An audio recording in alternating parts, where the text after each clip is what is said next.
আমরা যেমনটা ভাবি তেমনটা কখনোই হয় না। সো হ্যালো এভরিওয়ান, আমি আবার নতুন একটা ভিডিও নিয়ে চলে এসেছি।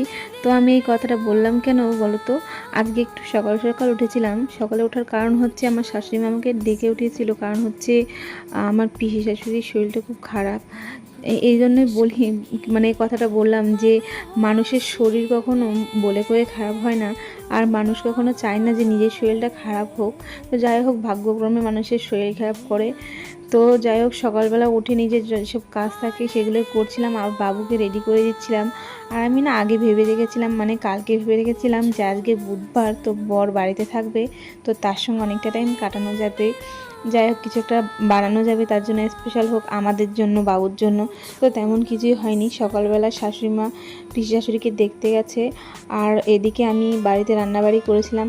আর আমার না ওই রান্নাবাড়ির ভিডিওটা ঠিক করে নেওয়া হয় না, কারণ আমার না স্ট্যান্ড নেই, আর আমাদের রান্নাঘরে অতটাও ভালো আলো হয় না যে আমি সেই ভিডিওগুলো তোমাদের শেয়ার করব। আর এই কথা বলতে বলতে বাবুকে রেডি করে দিচ্ছিলাম।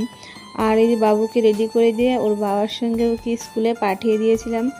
আর আমার না এই সকালবেলা প্রায় কটার দিকে, 6:30টার দিকেই স্নান হয়ে গেছিলো। আর স্নান করে আমি গেছিলাম পুজো দিতে। তো স্নান করে আমি একটু ময়শ্চারাইজার মেখে নিয়েছিলাম।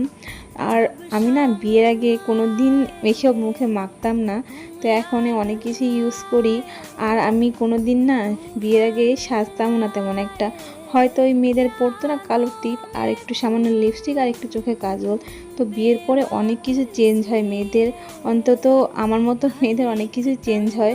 আমারও অনেক কিছু চেঞ্জ হয়েছে। তার মধ্যে এই জিনিসটা আমি লক্ষ্য করেছি যে এই দিকটা ভালো, মানে এই সাজাগোজার দিকটা আমি যে পছন্দ করতাম না, সেটা আমার এখন পছন্দ হয়, খুব ভালো লাগে।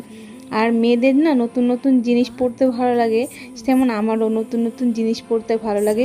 কথা বলতে বলতে আমার ভিডিওটা প্রায় শেষই হয়ে গেল। আর এই শশা গাছটা দেখতে পাচ্ছ, এটা আমার শ্বশুরমশাই লাগিয়েছিল, অনেকগুলো শশাও ধরেছে। টাটা বাই বাই, ভিডিওটা এই পর্যন্তই।